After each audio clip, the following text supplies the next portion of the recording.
This is Project Blanca, an ECD custom Land Rover Defender 110, built to our client's exact specifications.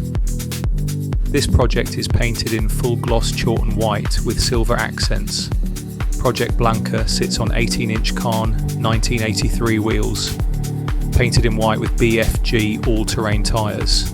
This Defender 110 features an ARB Sahara front bumper with integrated winch, full halo-style LED headlights, and tubular frame French oak wood insert side steps painted in white. On the inside, Project Blanca features an Exmoor Motolita steering wheel with vintage gauges, Exmoor Puma premium seats, and 4 inward-facing jump seats in the load area.